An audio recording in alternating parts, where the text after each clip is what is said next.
গীতার্থ ন জানাতি নাম নাধমস্তৎপরো জনা ধিক প্রারব্ধম প্রতিষ্ঠাঞ্চ পূজাম দান মহাত্তনম। যিনি গীতা জানে না, গীতা পড়ে না, তার পূজা দান আমি কোনোটাই গ্রহণ করি না। ৬১তম ক্লাস।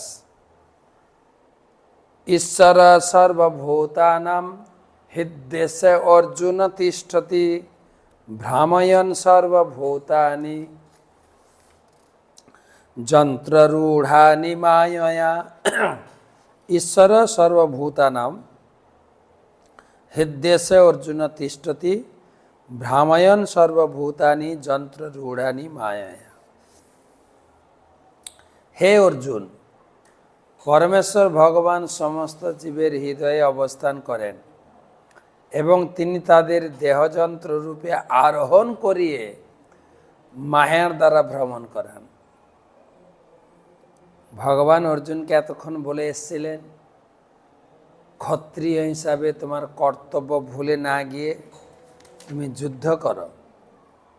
তুমি বলছো যুদ্ধ না করে ভিক্ষা করে খাবে, কিন্তু ক্ষত্রিয় বংশের জন্ম, স্বভাব কিন্তু কাউকে ছাড়ে না। তাই তোমার স্বভাব অনুযায়ী কাজ করো। আজকে বলছেন ভগবান সবার হৃদয়ে বসে আছে, অর্থাৎ আমি সবার হৃদয়ে আছি। আমার কথা শুনে তোমার কাজ করা উচিত। আমি যেরকমই চাইছি,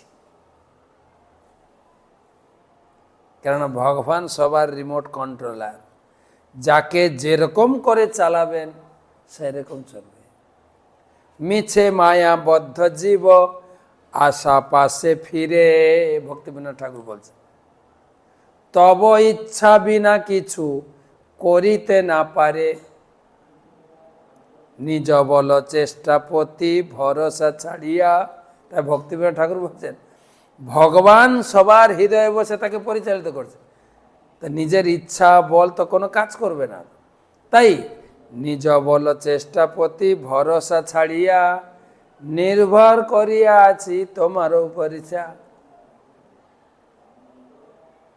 তাই নিজের ইচ্ছা, নিজের সবকিছু জলাঞ্জলি দিয়ে কেবল তোমার চরণে আশ্রয় নিয়ে তোমার ইচ্ছার উপরে আমি নির্ভর করে আছি।